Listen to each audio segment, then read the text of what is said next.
जानवरों पर कब्जा करने की। हम इस पर कब्जा कर लेंगे। और बंदर को 2 बड़ी बड़ी रस्सी लाकर दी जाती है। फिर बंदर उन सभी के साथ रस्सी लेकर उस खूनी झील पर पहुंचता है।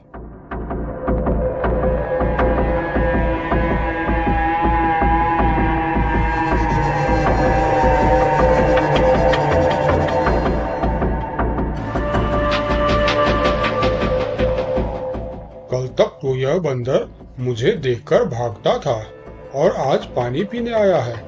लगता है ये भी दूसरे जानवरों की तरह मुझे पत्थर समझने लगा है। अभी इसे अपना निवाला बनाता हूँ।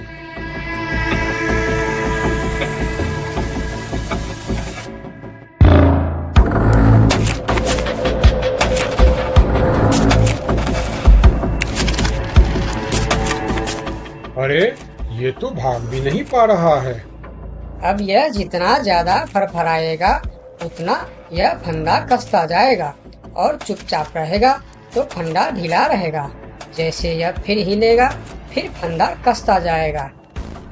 अब न यह इससे छूट सकता है और न पानी में जा सकता है। अरे वाह, फिर तो यह हमारा कुछ भी नहीं बिगाड़ सकता। अब हम सारे जानवर इस झील में कभी भी पानी पी सकते हैं, कभी भी नहा सकते हैं। अब यह हमारा कुछ भी नहीं बिगाड़ पाएगा। अरे वाह बंदर भाई, मान गए। आपने तो हमारी समस्या ही खत्म कर दी, वरना रात भर हमें प्यास ही रहना पड़ता था कि हमें झील में पानी पीने गया और झील ने हमें खा लिया। तो आज हमें एक बात समझ में आई है कि किसी भी अफवाह के चक्कर में हमें अपनी जगह छोड़कर नहीं जाना चाहिए, बल्कि उस अफवाह का समाधान क्या है वह खोजना चाहिए। क्योंकि कोई भी जगह खूनी नहीं होती, उस जगह पर रहने वाला खूनी होता है।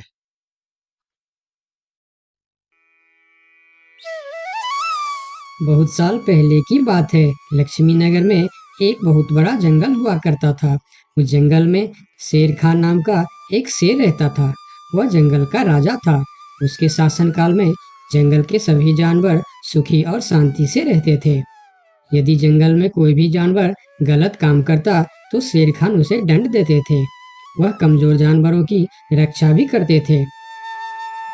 एक दिन शेर खान अपने गुफा के सामने बैठे थे। तभी उसका दोस्त भालू उसके पास आया।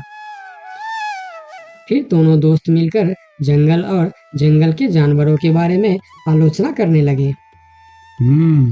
मैं इस जंगल का सबसे शक्तिशाली जानवर हूँ। मेरे सामने जंगल का कोई भी जानवर टिक नहीं सकता। क्या कहते हो भालू भाई? ये तो तुमने बिल्कुल ठीक कहा, लेकिन हाथी के सामने तुम बिल्कुल चूहे जैसे दिखते हो। क्या ठीक कहा ना मैंने शेर खान? भालू की बात सुनकर शेर खान बहुत क्रोधित हो गए। भालू, तुम्हारी हिम्मत कैसे हुई मेरे बारे में इस तरह की बातें करने की? तुम्हें पता है तुम किसके सामने बात कर रहे हो? मैं इस जंगल का राजा हूँ। तुम मेरे दोस्त हो, इसीलिए तुम्हारे साथ मैं थोड़ा मजाक कर रहा था। तुम मेरे बात का बुरा मत मानना शेर खान। शेर खान नहीं, महाराज कहो महाराज। मैं इस जंगल का राजा हूँ, इसीलिए बाकी जानवरों की तरह तुम भी मुझे आज से महाराज कह के ही बुलाओगे। लेकिन शेर खान, हम दोनों दोस्त हैं, फिर भी तुम ऐसे क्यों बातें कर रहे हो? दोस्त है नहीं, दोस्त थे। आज से हमारी दोस्ती खत्म। आज के बाद मैं तुमसे कभी बात नहीं करूंगा। दोस्त कहकर मेरे सामने कभी मत आना। चले जाओ यहाँ से। अपने दोस्त का इस व्यवहार से भालू बहुत दुखी हुआ और वह वहां से चला गया। उसी जंगल में गोलू नाम का एक बंदर भी रहता था। वह दूसरों की चीज चुराकर भाग जाता था। एक दिन गोलू की चोरी करते समय शेर खान के एक सिपाही के द्वारा पकड़ा जाता है और उसे शेर खान के सामने विचार के लिए लाया जाता है। गोलू को देखकर शेर खान कहते हैं, गोलू, तुम्हारी चोरी की किस्से जंगल के दूर दूर तक मशहूर है। तुम जानवरों के घर में ही नहीं बल्कि मेरे दरबार में भी बहुत चीज चोरी की है। इसीलिए मैं तुम्हें पहाड़ से गिराकर मारने की सजा घोषित करता हूँ। आज से ठीक 2 महीना बाद तुम्हें पहाड़ से गिराकर मार दिया जाएगा। अपनी मौत की सजा सुनकर गोलू बहुत रोने लगा और बोला, महाराज मैं अब कभी चोरी नहीं करूंगा, मुझे माफ कर दीजिए महाराज, मेरे घर में छोटे छोटे बच्चे हैं, मुझे छोड़ दीजिए महाराज। लेकिन शेर खान ने उसकी फरियाद नहीं सुना। तब एक सैनिक उसे ले जाकर जेल में बंद कर देता है। उधर गोलू का दोस्त भोलू को जब इस बात का पता चलता है, तब वह गोलू से मिलने के लिए कैद खाने में पहुंच जाता है और उससे कहता है, देखा गोलू, तुम पकड़े गए ना, मैं तुम्हें कितनी बार कहा था कि चोरी करना छोड़ दो, अब क्या होगा बताओ, कैसे निकलोगे यहाँ से। ये सब छोड़ो भोलू भाई, जो होना था वो हो गया, मुझे तो बस अपने परिवार की चिंता हो रही है, काश मैं मरने से पहले उनके लिए कुछ कर पाता। मेरे छोटे छोटे बच्चे हैं, बीवी है, अब उन सब का क्या होगा, मेरे बिना वह भी जीवित नहीं रह सकते। गोलू की बातें सुनकर भोलू सोच में पड़ गया। फिर वह शेर खान के पास गया और बोला, महाराज मैं गोलू का दोस्त भोलू हूँ, मैं आपसे कुछ कहने आया हूँ। तो तुम गोलू का दोस्त भोलू हो, ठीक है, बताओ क्या कहना चाहते हो तुम। महाराज मैं चाहता हूँ कि आप गोलू को कुछ दिन के लिए उसके परिवार के पास जाने दें, ताकि वह मरने से पहले अपने परिवार के लिए कुछ इंतजाम कर सके। मरने वाले का आखिरी इच्छा पूरा कीजिए महाराज। आप एक बार उसके परिवार के बारे में भी सोचिए, गोलू ने जो किया उसमें उसकी परिवार की क्या गलती है। अगर आप उसे कुछ दिन के लिए अपने परिवार के पास रहने दोगे तो शायद उसका परिवार बच जाएगा। मैं इस बारे में तुम्हारी कोई मदद नहीं कर सकता। अगर अपने परिवार से मिलने के बहाने गोलू भाग गया तो मैं किसको सजा दूंगा। शेर खान की बात सुनकर भोलू थोड़ा सोच में पड़ गया। फिर बोला, तो ठीक है महाराज, आप गोलू को छोड़ दीजिए, जब तक गोलू वापस नहीं आ जाता मैं उसकी जगह कैद खाने में रहूंगा। और अगर वह कभी वापस नहीं आया तो क्या तुम उसके हिस्से की मौत की सजा भी लोगे? थोड़ा सोचकर बताओ। हाँ महाराज, मैं इसके लिए भी तैयार हूँ। भोलू की बात मानकर शेर खान ने गोलू को कैद से निकालकर भोलू को कैद खाने में डलवा दिया। तब बाहर निकलकर गोलू ने भोलू को बोला, दोस्त तुम चिंता मत करना, मैं समय से पहले ही वापस आ जाऊंगा। ऐसा कहकर गोलू वहां से चला गया और भोलू गोलू की जगह कैद खाने में रहने लगा। इस तरह बहुत दिन बीत गया, लेकिन गोलू वापस नहीं आया। तब एक दिन शेर खान भोलू के पास आया। देखा बंदर, मैंने कहा था ना गोलू वापस नहीं आएगा। अगर कल सुबह तक गोलू वापस नहीं आया तो शर्त के अनुसार कल शाम के समय तुम्हें पहाड़ से गिरा दिया जाएगा।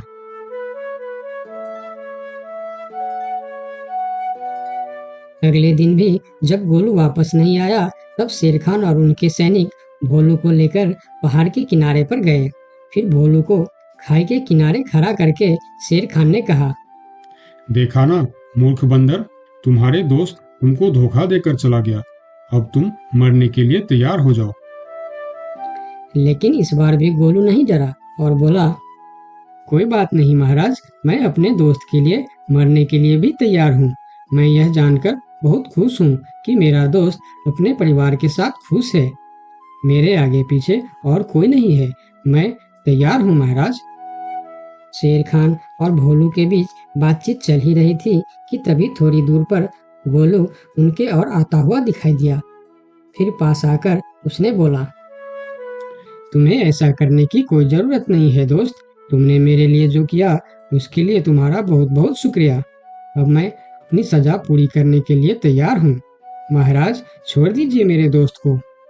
गोलू तुम्हें वापस आने की क्या जरूरत थी, मैं यह सजा ले लेता था। तुम्हारे घर में छोटे छोटे बच्चे हैं, बीवी है, उनका क्या होगा।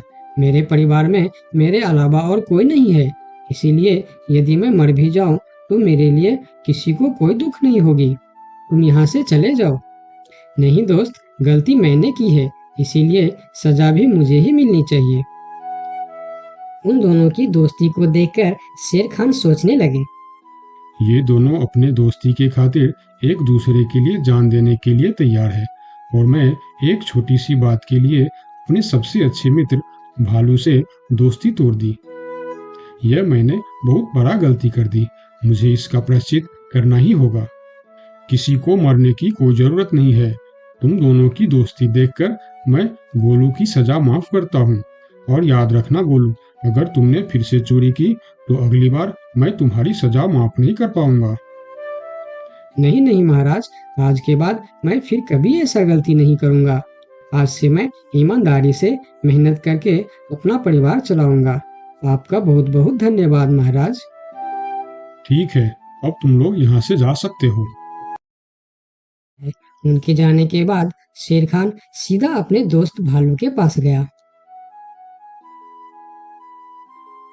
भालू मेरा दोस्त, मैं यहाँ तुमसे माफी मांगने के लिए आया हूँ। मैंने जो उस दिन तुम्हारे साथ व्यवहार किया वह बहुत गलत था। मैं बहुत शर्मिंदा हूँ। मुझे माफ कर दो मेरे दोस्त। लेकिन महाराज, आपने तो कहा था। महाराज नहीं, शेर खान बोलो, शेर खान।